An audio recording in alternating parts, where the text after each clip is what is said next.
உபதேசத்துக்கு வந்திருக்கோம். அதுக்கு வந்து வெண்மை தான் வரணும்னு சொல்லிட்டு கடவுள் அடையணும்னா நீ முதல்ல வெண்மையாகணும். பௌர்ணமின்னு சொல்கிறோம் இல்லையா? ஏன் பௌர்ணமின்றோம்? வெளிச்சம். அமாவாசைன்றோம், ஏன் அது? இருட்டு. சாவுக்கு போனால் ஒரு வீட்டில் கருப்பு துண்டு குத்தின்னு இருக்கிறான். எதுக்கு குத்தின்னு இருக்கிறான்? துக்கமான நிலையில் இல்லையா?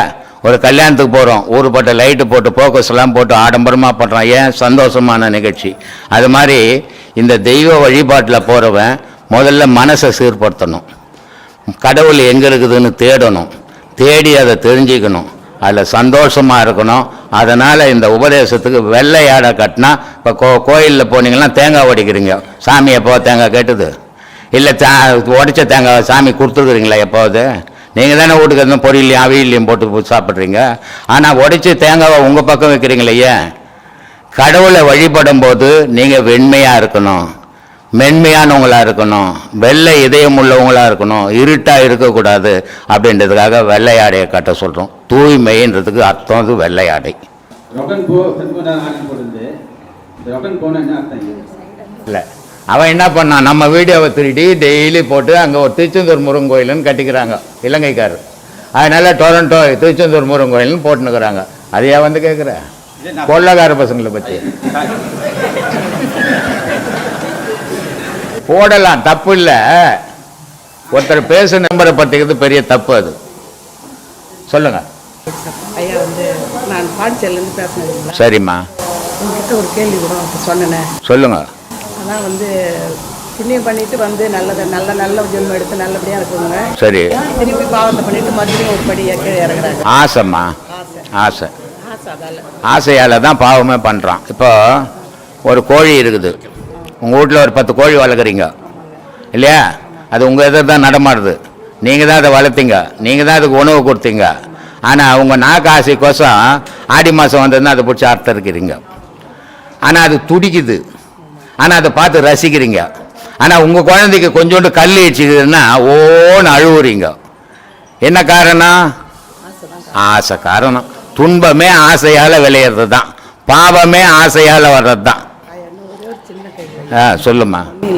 ஸ்ரீராம ஜெயன்னு எல்லாரும் கேள்விப்பட்டிருக்கோம். சரி. அந்த ஸ்ரீராம ஜெய கூட பரிதாபன்ற ஒரு சொல்லு வந்தா உங்க ஆன்மீகத்துல அந்த சொல்லுக்கு ஏதாவது அர்த்தம் இருக்கு? ஒரு அர்த்தமும் கிடையாதுமா. அர்த்தமே உன் மனசு தான். இப்ப நீ ராமஜெயம் சொன்னா அதுக்கு அர்த்தங்குது, இன்னொருத்தன் சிவஜெயம் சொல்றான், அதுக்கு என்ன அர்த்தம் சொல்றது? எது ஒன்னா சேர்த்துக்கோ. இதையெல்லாம் மன சம்பந்தப்பட்டது. மனசை தாண்டி எதுவுமே கிடையாது. ஒரு மனுஷன் ரொம்ப கஷ்டத்துல உட்காந்துருக்காரு. ஆமா. அந்த வழியா ஒரு பெரியவர் போறாரு. அப்ப ஏன்ப்பா இவ்வளவு கஷ்டமா இருக்குன்றாரு. மனசு சரியில்லை ஐயான்னு சொல்றாரு. அட போப்பா, உனக்கு நடுவுலயே சோகம் இருக்குதுன்றாரு. அது இப்ப சொல்லி இருக்கக்கூடாது. அவரு பிறக்கும் போது சொல்லி இருக்கணும், நான் எனக்கு மனசு சரியில்லை, இப்ப மனசு சரியாகுது, நான் சரிப்படுத்துக்கிறேன்ட்டு. எல்லா ஆட்டமா ஆடி ஆடிங்க ஒண்ணுமே பண்ண முடியாத காலத்துல மனசு சரியில்லைன்னா அவர் போக வேண்டியதுதான். சரி. இத கேட்டாங்க பாரு, அவங்க சுதாரிச்சுக்கிறாங்க. என்னது இது? எப்பவுமே ஒரு வார்த்தைக்கு 2 சொல்லுதான், ஒண்ணு முன்ன பின்ன. சுதாரிச்சவன் இந்த உலகத்துல யாரும் கிடையாது, மகானை தவிர. இல்ல அப்படி அவர் நினைக்கிறாரு. அவர் நினைச்சுப்பாரு, 1000 நினைச்சுப்பாரு. அவரு மகானை தவிர யாருமே சுதாரிக்க முடியாது. உங்க பிள்ளைங்களை வளர்க்குறீங்க, சுதாரிச்சுக்குன்னு தான் வளர்க்குறீங்க. நம்ம பிள்ளை நல்லா இருக்கணும், நமக்கு பிள்ளைங்க வந்து குழந்தை, நாளைக்கு நம்ம பிள்ளைங்களுக்கு நம்ம குழந்தையாக போறோம்னா வளர்க்குறோம். சுதாரிச்சுக்குன்னு வளர்க்குறீங்க, நல்லா படிக்க வைக்கிறீங்க, நல்ல புத்திமதி சொல்றீங்க. கடைசியில் அது கல்யாணம் பண்ணணும் உங்களை விட்டுட்டு போடுது. எங்க சுதாரிச்சுன்னு போச்சு? அதுக்கு இல்லைங்க, நம்ம சொல்றோம் நீ முன்ன பின்னன்ற சொல்லு. இது முன்ன பின்ன எல்லாம் கிடையாது. நீ நினைக்கிற நினைப்பு தான் முக்கியம். ஒரு சொல்லுக்கும் பயன் கிடையாது. கடவுள்ன்றது நீ தான் கடவுள்னு ஒண்ணு வெளியவே கிடையாது. கனவுன்னு நம்ம மனுஷன் கனவு காணும்போது மனுஷன் அந்த நேரத்துல எந்த நிலையில இருக்காங்க? ஆன்மா எந்த நிலையில இருக்குது? மனம் எந்த நிலையில இருக்குங்க? ஆன்மாவா? நீ யோசித்து பாருமா, அப்பதான் தெரியும். ஏன்னா நீ கனவு காண்றதை இன்னொருத்தரால சொல்ல முடியாது, நீ தான் சொல்லணும். நீ கனவு காண்றத அதான் நீ கனவுன்னா என்ன அர்த்தம்? கனவுன்னா அதுக்கு அர்த்தம்னா ஆழ்ந்த தூக்கத்துல இருக்கும்போது கனவு. கனவுன்னா என்ன அர்த்தம்? அதுக்கு ஆழ்ந்த தூக்கம் இருக்கட்டும், மூச்சுங்கிற தூக்கம் இருக்கட்டும், கனவுன்னா அதுக்கு பேரு என்ன? கனவுன்னா நம்ம வந்து சில நிகழ்ச்சிகளை பார்க்கறது இல்ல. கனவுன்னா நிகழ்ச்சிகள் தான்மா. கனவுன்னா அதுக்கு பேரு என்ன? கனவுன்னா அதான் ஒண்ணு புரியல. புரியலையா? புரியும் போது புரியும். உட்கார். கனவுனாவே கற்பனைன்னு அர்த்தம், பொய்ன்னு அர்த்தம். கனவுல வந்து நிஜத்துல வருதா? அதான் நீ நினைப்பு தான். அதுக்குதான் சொன்ன, நினைப்பு தான் காரணம். ஆமா, அதுதான் நடக்கும். அது ஆமா, அது சிலது நடக்கும், சிலது நடக்காது போவோம். இது நடந்ததால் ஆஹா நான் சொல்றதெல்லாம் நடக்குதுன்னு பெருசாக்கிக்கும் கூடாது, நடக்கலையும் தோண்டு போய் உட்காந்துருவும் கூடாது. உட்கார் சொல்லுப்பா. இவ்வளோ பேர் கூடி இருக்கிறீங்க, இது எதுக்காக நீங்கள் இவ்வளோ பணம் செலவு பண்ணிக்கின்னு இங்கே வரணும்? ஒவ்வொரு மனிதனுக்குள்ளும் ஏதோ ஒரு சந்தேகங்கள் இருந்துக்கினே இருக்குது. அந்த சந்தேகங்களுக்கு எங்கே போனால் விடை கிடைக்கும், எங்கே போனால் விடை கிடைக்கும் தான் இன்றைக்கி எல்லாரும் எல்லா இடத்துக்கும் போயின்னு இருக்கிறோம். அந்த விடை கிடைக்கிற வரைக்கும் சுற்றுறோம், விடை கிடைச்சதுன்னா அதோட நின்றுடுறோம். ஆனால் இந்த விடை கிடைச்ச உடனே நம்ம இந்த விடைக்கு ஏற்ற மாதிரி நடந்துக்கிறோமா அப்படின்னு கொஞ்சம் யோசித்து பார்த்தீங்கன்னா உங்களுக்கு புரியும். ஒவ்வொரு விஷயமும் நம்ம எதையோ ஒன்று மனம் தேடிக்கினே இருக்குது. மனுஷன் பிறந்த உடனே மண்ணில் எல்லாரும் சொல்கிறது, முதல்ல பிறந்த உடனே தாயை பார்த்தது, அப்புறம் தகப்பனை பார்த்தது, அப்புறம் சுற்றத்தை பார்த்தது அப்படின்லாம் சொல்லுவாங்க. எந்த மனுஷனும் பிறந்த உடனே தாயை பார்த்ததே கிடையாது. அது பிறந்த உடனே முதல்ல பார்க்கறது மண்ணை தான் பார்க்குது. அதுக்கப்புறம் தான் அது தாயை பார்க்குது. அதே மாதிரி அது கடைசியாகவும் மண்ணை தான் பார்க்குது. இந்த இடையில இருக்கும்போது அது என்ன தேடுது? ஒவ்வொரு மனுஷனுக்குள்ளும் ஒரு தேடல் இருக்குது. அது என்ன தேடல்? முதல்ல தாயை தேடுது, அப்புறம் தகப்பனை தேடுது, அப்புறம் கல்வியை உணவை தேடுது, அப்புறம் கல்வியை தேடுது, கல்வியை தேடினோடனே தொழிலை தேடுது, தொழிலை தேடினோடனே மனைவியை தேடுது, மனைவியை தேடினோடனே மக்களை தேடுது. இவ்வளவும் தேடுற வரைக்கும் கடவுள் ஞாபகம் இல்லை மனிதனுக்கு. ஆனால் இதெல்லாம் தேடி முடிஞ்ச பிறகு கடவுள் ஞாபகம் வரும்போது நம்மளால முடியாத நிலையில நம்ம உட்கார்ந்துடுறோம். இதை இளமையிலேயே, இதனால தான் நான் படித்து ஒவ்வொரு வீடியோவிலும் சொல்கிறேன், நீங்கள் தாய் தகப்பங்க எந்த வழியில் போகிறீங்க அந்த வழியை உங்கள் பிள்ளைங்க பின்பற்றோம். அதுங்க இளமையிலேயே நிறைய விஷயங்களை தெரிஞ்சுக்க வாய்ப்புகள் கிடைக்கும். அந்த வாய்ப்புகள் அதனுடைய வாழ்க்கைக்கு பயன் தரும் அப்படின்னு சொல்லின்னு இருக்கிறேன். அதனால் நீங்கள் எல்லாரும் முதல்ல சீரான முறையில் பயணம் பண்ணிங்கன்னா உங்களுடைய சந்ததிகள் அதே வழியில் பயணம் பண்ணோம். அதுக்கு நீங்கள் ஆயத்தமாகிடணும். ஒவ்வொரு மனிதனுக்கும் தேடல் இருக்குது. தேடி தேடி தேடி அலைஞ்சி அவன் கடைசியில் ஒன்றுமே இல்லை அப்படின்ட்டு விழுந்து போயிடுறான். அந்த விழுந்ததுக்கு பேர் தான் புணம்னு சொல்கிறோம். ஆனால் அந்த விழத்துக்கு முன்னே இந்த பாழா போன மனத்தினுடைய ஆசை இருக்குதே, அது அளவுக்குள்ளே நிற்கவே இல்லை. நின்னால மனிதன் அமைதியாக வாழ்வான். அளவற்று போகும்போது அவன் அமைதியை இழந்துடுறான். அந்த அளவோடு வாழ கற்றுக்கினீங்கன்னா அமைதியான வாழ்க்கை வாழலாம், நிம்மதியாக தூங்கலாம். கோடி கோடியாக பணம் வச்சுக்கிறான், ராத்திரியில் தூக்கம் வரலன்றான். அடுத்த வேலைக்கு சாப்பாட்டுக்கே இல்லைன்றான், அவன் நிம்மதியாக தூங்குறான். காரணம் என்ன? சிந்தனைன்ற ஒரு எண்ணம் அவன் ராவும் பகலும் வாட்டிக்கினே இருக்கும். அந்த வாட்டல் அவனுக்கு தூக்கமே வராதாயிடும். இவனுக்கு சிந்தனையே இல்லாதால இவன் நிம்மதியாக தூங்குறான். அப்போது அளவு மீறி மூளைக்கு வேலை கொடுக்கவும் கூடாது, மூளைக்கு வேலை கொடுக்காமையும் இருக்கக்கூடாது. கொடுக்காம இருந்தாலும் அது கெட்டு போயிடும், அளவு மீறி கொடுத்தா மண்டலாக போயிடும். அதனால் நல்ல வழியை பின்பற்றுங்க, நல்லதை செய்யுங்க, தர்மத்தை செய்யுங்க, உங்கள் பாவங்கள் அழிச்சிக்குங்க, புண்ணிய பாதையில் பயணம் பண்ணுங்க. இதுவே உங்களுக்கு நான் சொல்கிற அறிவுரையாக இருக்கும். சொல்லுங்கப்பா. நம்ம வாழ்க்கையில் பல விஷயங்கள் வாழ்க்கையில் வந்து போகுது. அது உண்மையானது எது, பொய்யானது எது நமக்கு அறியக்கூடிய எப்படி தெரிஞ்சிக்க முடியும்? உன்னையே நீ தேடும்போது எது உண்மையான பொருள்னு தெரிஞ்சிடும். உடல் பொய், மனம் பொய், கண் பொய், பார்த்தது பொய், பேசுறது பொய், உன்னுடைய ஆன்மா மட்டும் மெய். அதை நீ தேடுனா தான் தெரிஞ்சுக்க முடியுமே தவிர தேடாம அர்த்தம் சொல்லி காட்ட முடியாது. ஏன்னா காட்டுற பொருள் கிடையாது அது. ஐயா, ஆத்மா வணக்கம். ஆத்மா வணக்கங்க. ஹரிஹரன் என்பவர் கேட்டிருக்கின்றார். அவர் தான் நாத்திகன் அல்ல, ஆனாலும் கடவுள் முதன்மையானவர் என்றால் அவர் மனிதன் தவறு செய்யாதவாறு ஏன் படைக்கவில்லை? பாபம் இல்லாமல் அனைவரும் நன்றாக வாழ்ந்திருக்கலாமே அப்படின்ற மாதிரி கேள்வி கேட்டு. ரொம்ப சந்தோஷமான கேள்வி. கடவுள் முதன்மையானவர், அது யார் அந்த கடவுள் முதன்மையானவர்? கேள்வி கேட்ட நீங்கள் தான் முதன்மையானவர். ஏன்னா கடவுள்ன்றவர் உங்களுக்குள்ளே தான் இருக்கிறாரு. மனிதன் தவறு செய்யாமல் படைச்சிருக்கலாமே. படைப்பு யாருடைய வேலை? படைக்கும்போது இறைவன் நம்மளை சுத்த பொருளாக தான் படைத்தான். நம்மளுடைய ஆசைகளால் தவறுகளில் நம்ம ஈடுபட்டுட்டோம். அந்த தவறுகளை நம்மளால் திருத்திக்கின்னு அதுலேருந்து வெளியே வர முடியாமல் தவிச்சுக்கின்னு இருக்கிறோம். இன்றைக்கி இந்த தவிப்பு தான் பல பேர்கிட்ட கேள்விகளை கேட்க வைக்குது. இப்போது உங்களுக்கு ஒரு 2 பிள்ளைங்க இருக்குது. இந்த 2 பிள்ளைங்களை நீங்கள் வளர்க்கும் போது அதை பெற்ற போது அந்த பிள்ளைங்க நல்லா வளரணும், நல்லா வாழணும், ரொம்ப சிறப்பாக உலகத்தில் வாழணும் தான் நீங்கள் நினைக்கிறீங்க. ஆனால் அந்த பிள்ளைங்க ஒரு திருடனாக ஒன்று இருக்குது, ஒன்று ரவுடியாக இருக்குது. அப்போது அதுக்கு காரணம் நீங்களா அல்லது பிள்ளைங்களா? இது புரிஞ்சுதுன்னா கடவுளை பற்றி புரிஞ்சிடும். ஏன்னா எந்த கடவுள் இறைவன் மனிதனை படைத்தானோ புனிதமானவனை படைத்தான் இறைவன். ஆனால் மனிதனுடைய ஆசையில் தவறுகளை செய்து இவன் அழிவை தேடி போயின்னுக்கிறான்னு தவிர இதில் ஆத்திகனா நாத்திகனான்றது பேச்சே கிடையாது. அறிவாளியா, சிந்தனை உள்ளவனா, செயல் உள்ளவனா, நல்லவனா, அதை மட்டும் யோசித்தா தெரியும். இங்கே ஆத்திக நாத்திகன்றது பேச்சுக்கே இடம் கிடையாது. ஆத்திகன்றவன மனுஷன்தான், நாத்திகன்றவன மனுஷன்தான். ஆனால் அவனுடைய செயல்பாடுகளை வச்சு தான் அவன் வாழ்க்கை அமையுது. அப்போ நன்மை தீமைன்றது மனிதனுக்குள்ளே இருக்குது. மனிதன் எதை எடுக்கிறானோ நல்லதை எடுத்தால் நல்லவனாகிறான், கெட்டதை எடுத்தால் கெட்டவனாகிறான். இங்கே ஆத்திக நாத்திக என்ற பேச்சுக்கே இடம் கிடையாது. அதிகமாக பேசினா நாத்திகம், பேசாதவரும் ஆத்திகன்னு அர்த்தம் கிடையாது. எல்லாருக்கும் உரிமை உண்டு, பேசும், எல்லாருக்கும் சிந்திக்க ஆற்றல் உண்டு. ஆனால் நம்ம செயல்கள் என்ன, எதை நோக்கி பயணம் பண்ணுறோம், எல்லா விஷயத்துக்கும் நம்ம செய்கிற தவறுகளுக்கெல்லாம் இறைவன் மேலே பழி போட்டுக்கினே போயின்னுக்கிறோமே தவிர நம்மளுடைய தவறை நம்ம சிந்திக்கிறதே கிடையாது. சிந்திச்சோம்னா நம்ம தவறு எங்கே இறைவன் பண்ணானா நம்ம பண்ணமான்றது புரிய ஆரம்பிக்கும். அப்போ தவறுகள் உருவாகிற இடம் நம்ம. அந்த தவறுகள் ஏன் நம்மக்கிட்ட உருவாகுது? உலகத்தை பார்த்து ஆசையில் அலையும் போது தவறுகளை நம்ம செய்கிறோம். அது இறைவன் படைப்புக்கு சம்பந்தமே இல்லாத விஷயம். ராதிகா குமாரி என்பவர் சன்னியாசி ஆவதற்கு சம்சாரியாக இருந்து ஆக முடியுமா, ஞானம் பெற முடியுமா என்று கேட்டிருக்கின்றார். யாருமே பிறக்கும்போது சன்னியாசியாக பிறந்ததே இல்லை. எல்லாரும் பிறக்கும்போது சம்சாரியாக தான் பிறக்கிறான்.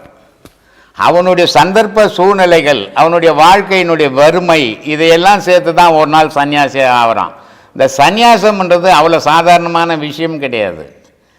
குடும்பத்துக்குள்ளே இருந்தே நீ சன்னியாசத்தை கடைபிடித்தால் உண்மையான ஆன்மீகவாதி. ஆனால் குடும்பத்தை விட்டு வெளியே போய் நான் சன்னியாசி ஆக போகிறேன்னா அது குடும்பத்தை நடத்த பயந்துக்குன்னு போகிற சன்னியாசம். அதுக்கும் இறைவனுக்கும் சம்மந்தமே இல்லை, ஞானம் பெறவும் முடியாது. சந்நியாசம்ன்றது வீட்டுக்குள்ளவே இருந்து எது மேலேயும் பற்று இல்லாமல் இருக்கிறது சந்நியாசம். வீட்டை விட்டு வெளியே போய் நான் சந்நியாசம்னு எல்லாத்து மேலேயும் ஆசைப்பட்டுங்கிறது அது சந்நியாசமே கிடையாது. பிறப்பில் யாருமே சன்னியாசி கிடையாது, பிறப்பில் யாருமே ஞானி கிடையாது, பிறப்பில் யாருமே மகான் கிடையாது. எல்லாரும் பிறந்து வாழ்ந்து அனுபவத்தில் வந்தவங்கள் தான் மகான்கள், ஞானிகள், சன்னியாசிகள். அந்த சந்நியாசத்தை வீட்டுக்குள்ள குடும்பத்துக்குள்ள இருந்தே சந்நியாசம் பெறது பெருமைக்குரிய சந்நியாசம். அது SD சுமதி என்பவர் இறந்தவுடன் ஆத்மா மறுபிறப்பு எடுக்கின்றது சரி, ஆனால் இன்றைய மக்கள் தொகை இவ்வளவு அதிகமானது எப்படி, இவ்வளவு ஆன்மாக்கள் அதிகமானது எப்படி என்று கேட்டிருக்கின்றார். இது நான் பல முறை பல பேட்டிகளில் கூட இதை சொல்லியிருக்கிறேன். மறுபடியும் இந்த மாதிரியான கேள்விகள் வர்றதுக்கு காரணம்னா அந்த பேட்டிகளை நீங்கள் பார்க்காததால் அதே கேள்வியே அதே பதில் சொல்ல வேண்டிய சூழ்நிலை வருது. இப்போ இங்கே ஒரு ஆசிரமம் வச்சுக்கிறோம். இந்த ஆசிரமம் இருந்த இடம் ஒரு காடு மாதிரியான இடம், வயற்காடு. இது விவசாயம் பண்ண இடம். இங்கே பல ஜந்துக்கள் வாழ்ந்தது. இங்கே எலி வளர்ந்தது, எறும்பு வளர்ந்தது, யானை வளர்ந்தது, பூனை வளர்ந்தது, பாம்பு வளர்ந்தது, அத்தனையும் வளர்ந்தது, இங்கே வாழ்ந்துன்னு இருந்தது. இப்போ நம்ம என்ன பண்ணிட்டோம், இந்த ஆசிரமத்தை கட்டி எதையுமே இல்லாமல் அழிச்சிட்டோம். இப்போ அதெல்லாம் எங்கே போச்சுன்னா மனித வடிவம் எடுத்து போச்சு.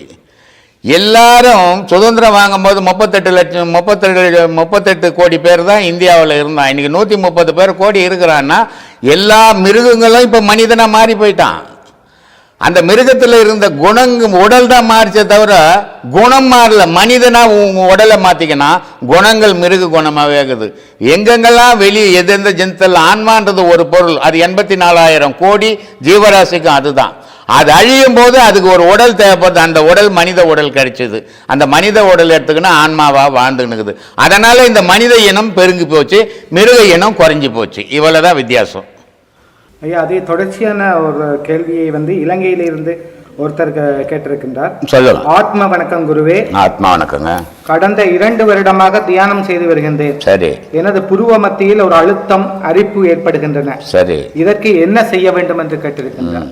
தியானம் உங்களுக்கு யார் சொல்லி கொடுத்தது? எந்த குரு சொல்லி கொடுத்தாரு? அந்த குரு கிட்ட இப்படி தியானம் சொல்லி கொடுத்தீங்களே, இங்கே ஒரு அரிப்பு இருக்குது அப்படின்றத கேட்டிங்கன்னா பலன் கிடைக்கும். இதை போகிறவங்க வரவங்க கிட்ட கண்ணில் கண்டவங்க கிட்டெல்லாம் இது மாதிரி தியானம் பண்ணுறேன் அரிப்பு இருக்குதுன்னு சொல்லக்கூடாது. ஏன்னா அதுவே தவறு. உங்களுக்கு யார் எதையுமே சொல்லிக் கொடுக்காம நீங்களா ஒரு முடிவு பண்ணிக்க நான் தியானம் பண்ணுறோம். தியானம்ன்றது என்ன அப்படின்னா, தியானம்ன்றது தன்னை இறைவனுக்கு ஒப்படைக்கிறது தியானம். அது நம்மளால் முடியாத விஷயம். ஏன்னா நமக்கு குடும்பம் இருக்குது, குழந்தை குட்டிகள் இருக்குது, தொழில்கள் இருக்குது, பசி இருக்குது, தூக்கம் இருக்குது, தாகம் இருக்குது. இத்தனையும் இருக்கும்போது நம்மளுடைய செயல்பாடுகள் இருந்துக்கினே இருக்கும். அப்போ தியானம் அவ்வளோ சீக்கிரம் கை கூடுற விஷயம் இல்லை. இங்கே அரிக்குது அப்படின்னு சொல்கிறதே தியானம் இல்லாது. ஏன்னா தியானத்தில் எங்கே அரிக்குது, கை சில பேர் தியானம் பண்ணுறேன் எனக்கு கால் வலிக்குதுங்க, எனக்கு கை வலிக்குதுங்க, கண்ணில் தண்ணி வருதுங்கன்னு சொல்லுவாங்க.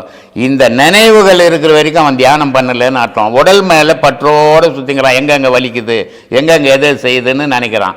இன்னும் சரியான தியானத்துக்கு அவன் போகல. ஆனால் இந்த மனமாகப்பட்ட காற்று அந்த புருவ மையத்தில் விழும்போது அங்கே ஒரு அரிப்பு ஏற்படும். இதுக்கு தான் சொன்னார், மண்மனம் எங்குண்டு வாய்வு அங்குண்டு, மண்மனம் எங்கில்லை வாய்வு அங்கு இல்லை, மண்மனத்துள்ளே மனோலயமாமன்னார். உன் மனசு எங்கே தாவுதோ அங்கே உன் உயிர் தாவுது. உன் உயிர் எங்கே தாவலையோ உன் மனசு எங்கே தாவலையோ உன் உயிரும் அங்கே தாவலை அப்படின்னாரு. அப்போது உன்னுடைய உயிராகப்பட்டது அந்த புருவ மையத்துக்கு போகும்போது அங்கே ஒரு அரிப்பு ஏற்படுது. அந்த அரிப்பு சரியானது தான். ஆனால் அது மேலேயே உன் நினைவை வச்சுக்கின்னா அது தியானத்துக்கு அர்த்தம் இல்லாமல் போயிடும். அதாவது தியானம் கிடையாது. அது பேர் குணசேகர் சந்திரசேகர் என்பவர் எண்ணங்களை நீண்ட நேரம் யோசிக்கும் போது தலை வலிக்கின்றது. ஏன் எண்ணங்களின் பிறப்பிடம் மூளையா அல்லது மனதா அப்படின்னு கேட்டுருக்கீங்க. மனதுன்ற ஒரு பொருளே மூளையில தான் இருக்குது. இது தெரியாம மனம் இங்கே இங்கே இங்கேன்னு சொல்லின்னு இருக்கிறாங்க. ஆனால் இங்கே இருக்கிறது இதயம், அது மனம் இல்லை. மனம்ன்றது மனத்தினுடைய செயல்பாடுகள்ன்றது மூளையில். இப்போ காலில் ஒரு முள் குத்துச்சு, இது மனசுக்கு தெரிஞ்சுதா மூளைக்கு தெரிஞ்சுதா சிந்திச்சிங்கன்னா தெரியும். அப்போது காலில் ஒரு முள் குத்துனோன்னு அதனுடைய வலி காலுக்கு கூட தெரியாது, மூளைக்கு தான் தெரியும். அப்போ மனம்ன்றதே மூளையில் தான் இருக்குது. மூளையினுடைய என்ன, அதனால தான் மூளைச்சாவு அப்படின்னு சொல்லுவாங்க. மூளைச்சாவுன்னா என்ன அர்த்தம், மூளை செயல் இருந்து தான் இவன் மனம் இல்லாமல் போயிடுச்சு. மனம் இல்லாத போனப்போ செயல் இல்லாமல் போயிடுச்சு. அதனால் அவன் இனிமேல் உலகத்துக்கு உபயோகப்பட மாட்டான். அதனால் அவனுடைய உடல் உறுப்புகளை தானம் பண்ணிடலாம் அப்படின்னுவாங்க. அப்போது இதை புரிஞ்சுக்கணும். மூளைன்றது மனம்ன்றத மூளையினுடைய ஒரு பகுதி, அதுதான் புருவ மையம் அப்படின்னு வச்சுருக்கிறோம். மனம் அங்கே தான் இருக்குது, அங்கே தான் சிந்திக்கிற, அங்கே தான் செயல்புரியுற, நன்மை அங்கே தான் செய்கிற, தீமை அங்கே தான் செய்கிற அப்படின்றது புரிஞ்சதுன்னா மூளையினுடைய ஒரு பகுதி தான் ஒரு செல். அந்த செல் தான் மனம். ராம்குமார் என்பவர் பெண்கள் எப்படி பிரம்மச்சரியம் கடைபிடிப்பது என்று கேட்டிருக்கின்றனர். பெண்கள் பிரம்மச்சரியம் கடைபிடிக்கிறது கடினம். ஏன்னா கல்யாணம் ஆன பிறகு நான் பிரம்மச்சரியம் கடைப்பிடிக்கணும்னு ஒரு கணவங்கிட்ட சொல்ல முடியாது. கணவங்கிட்ட சொன்னால் கல்யாணம் ஏன் பண்ணன்ற கேள்வி வந்துடும். அதுக்கு அவங்க குடும்பத்துக்குள்ளே பெரிய குழப்பமே வந்துடும். கல்யாணம் ஆகிறதுக்கு முன்னாடி பிரம்மச்சரியம் கடைப்பிடிக்கலாம். ஆனால் அது எல்லா குடும்பமும் ஏற்றுக்கும்னு சொல்ல முடியாது. சில குடும்பங்களில் சில இந்த ஆண்கள் மேலே பற்று இல்லாமல் அந்த காம உணர்வே இல்லாமல் இருக்கிறவங்க பெண்கள் பிரம்மச்சரியத்தை கடைப்பிடிக்கலாம். ஆனால் அந்த பெண்ணுக்கு அந்த காம உணர்வு இல்லை, கல்யாணம் தேவையில்லை, கணவன் எனக்கு தேவையில்லை, வாழ்க்கை தேவையில்லை, எனக்கு இறைவனே இருந்தால் போதும் அப்படின்னு பயணம் பண்ணால் கூட அந்த தாயின் தகப்பனும் அந்த பெண்ணை நினச்சி தவிப்புக்கு ஆளாயிடுவாங்க. நம்ம பெண்ணை இப்படி கல்யாணம் பண்ணலையே, நம்ம பெண்ணை இப்படி இருக்குதுன்ற தவிப்பு வந்துடும். அந்த தவிப்பு என்ன பண்ணிட்டோம், இந்த பெண்ணை கட்டாயப்படுத்தி கல்யாணம் பண்ண வச்சிடும். அப்போது பெண்கள் பிரம்மச்சாரியம் கடைப்பிடிக்கிறது ரொம்ப கடினமான விஷயம். அது சாதாரணமான விஷயம் இல்லை, அது ரொம்ப சிரமமான விஷயம். அதில் ஈடுபடாமல் வாழ்க்கையினுடைய ஓடத்தில் ஓடியே பிரம்மச்சாரியத்தை கடைப்பிடிக்கலாம். சும்மா வந்த மாட்டை நிலாவில் கட்டி ஓட்ட அப்படின்னு சொல்லி கல்யாணம் பண்ணிக்கணும், என் மனைவி என் புருஷன்னுட்டு கண்டபடி தெரியாமல் ஒரு கண்ட்ரோலோட ஒரு வரமுறையோடு வாழ்ந்தீங்களா அதுவே பிரம்மச்சரியம். பிரம்மச்சரியம்ன்றது என்ன அப்படின்னா விந்து வெளியேறாமல் இருக்குது பிரம்மச்சரியம். ஆனால் இந்த விந்து எப்படி வெளியேறாமல் இருக்கும் அப்படின்னா அது 15 நாளைக்கு ஒரு முறை அது தானாகவே வெளியேறத்தான் செய்யும். ஒரு பாட்டிலில் தண்ணி ஊற்றி வச்சோம்னா ரொம்ப வரைக்கும் கம்மியாக இருக்கும். அது ரொம்ப போச்சுன்னா தானாக ஊற்றுற தண்ணி வெளியே போகும். அது மாதிரி இந்த விந்து பை ரொம்ப விந்து வெளியே வரும், 15 நாளைக்கு ஒரு முறை வந்துடும். ஆனால் அது தானாக வராது, அதனால் உனக்கு உடல் பாதிப்பு வராது. ஆனால் நீயே அதை வெளியேற்றும் போது தான் உடல் பாதிப்பு வரும். அந்த வெளியேற்றுறத அளவோடு வெளியேற்றினா ஆபத்தே கிடையாது. அளவு மீறி போகும்போது தான் மனித உடலுக்கு ஆபத்து வருது. அந்த பிரம்மச்சரியம்ன்றதை வீட்டிலேயே நீங்கள் கடைப்பிடிக்கலாம், தவறில்லை. ஈகத்திலையும் பரத்திலையும் ஈகபரம் அப்படி சொல்லுவோம் இல்லையா, இந்த இரண்டினுடைய பொருட்டும் வெற்றிகரமாக போய்கிட்டு இருக்குதுன்னு எடுத்துக்கலாமா? நீங்கள் எப்படி எடுத்துக்கிறீங்களோ அப்படியே எடுத்துக்கணும். ஏன்னா இதை ரெண்டை பற்றி நான் சொல்கிறது இல்லை. அதனால் நீங்கள் எப்படி முடிவு பண்ணி எப்படி எடுத்துக்கிறீங்களோ அப்படி எடுத்துக்கணும். நானே எடுத்துக்க சொல்லுங்க என்ன? ஆமாம், நீங்கள் தான் முடிவு பண்ணணும் அதை. ஏன்னா நான் சொன்னதே கிடையாது இது வரைக்கும். ஆஹா நான் பரத்தில் என்ன மாதிரி ஆள் இல்லை, யுகத்தில் என்ன மாதிரி ஆள் இல்லைன்னு நான் பேசுனதே கிடையாது. அதை நீங்கள் முடிவு பண்ணும்போது நீங்களே முடிவு பண்ணி எடுத்துங்க சாமி. நல்லதாக இருந்தாலும் கெட்டதாக இருந்தாலும் என்னை பாதிக்காது. எல்லாமே உங்கள் முடிவு. நீங்கள் குருஜியா, மனிதரா, சாமியாரா, ஞானியா, என்னன்னு உங்களை வந்து நாங்களாம் இன்னும் என்னென்ன பேர் இருக்குது இல்லை கொஞ்சம் யோசித்து. சித்தரா, இன்னும் எதுனா இருக்குதா பாருங்க. தவசீலரா, ரிஷியா, கடவுளா, முனிவரா, ஞானியா, ஆழ்வாரா, நீங்களே கடவுளா? இவ்வளோ பேர் இருக்குது இல்லை, லிஸ்ட்டே போடலாம் இல்லை. இந்த லிஸ்ட்டில் எதுலேயுமே என் பேர் வராது இருக்காது சாமி. மனிதன், அவ்வளோதான். நான் ஒரு மனுஷன். அதை நான் கேட்டேன், அந்த லிஸ்ட்டில் மனுஷன் இருக்குது நான் சொன்னதில்லை. என்னுடைய அனுபவத்தை பேசுங்கன்னே தவிர நான் மகானோ சித்தரோ ஞானியோ இல்லை ரிஷியோ எந்த பேரும் எனக்கு பொருந்தாது. சாமி யாருன்னு தேடி நிற்கிறீங்க? நான் சாமியார். நான் சாமியாராக இருந்தால் தானேங்க சாமியார். சாமி யாருன்னு தேடி நிற்கிறீங்க? தெரியல. நான் சாமியாராக இருந்தால் தானே சாமி யாருன்னு தேடணும். சாமியாருக்கு சாமி எதுன்னு தெரியாத முன்சாமி சாமியா கன்சாமி சாமியான்னு தேடி நிற்கணும். நான் ஒரு யோகி. நான் சாமியார் கிடையாது, சன்னியாசியும் கிடையாது. நான் என்ன தேடி போகிறவன். நான் கடவுளை கூட நான் தேடுறது கிடையாது. ஏன்னா கடவுளுக்கு எங்கேயும் அட்ரஸ் எதுவும் கிடைக்கல எனக்கு. தேடி தேடி பார்த்தேன் எங்கன்னா அட்ரஸுக்கு தானே, எங்கேயும் அட்ரஸ் கிடைக்கல எனக்கு. நாங்கள் சொல்கிறோம் இங்கே தான் உட்காந்துக்கிறாரு. அதனால் நான் என்ன பண்ணிட்டேன்னா, சரி கடவுளை தேடுறதோட நம்மளையாவது தேடி பார்க்கலாம் அந்த நேரத்தைன்ட்டு நான் என்ன தேடின்னுக்கிறேன். அதனால் நான் ஞானியோ ரிஷியோ மகானோ சித்தரோ எதுவுமே கிடையாது. மனுஷன் அனுபவத்தில் பேசுங்கிறேன், அவ்வளோதான். இல்லைம்மா, அது உங்கள் பார்வை. உங்கள் பார்வை. இப்போ வெளிநாட்டிலேருந்து எனக்கு நிறைய கால் ஃபோன் வரும்.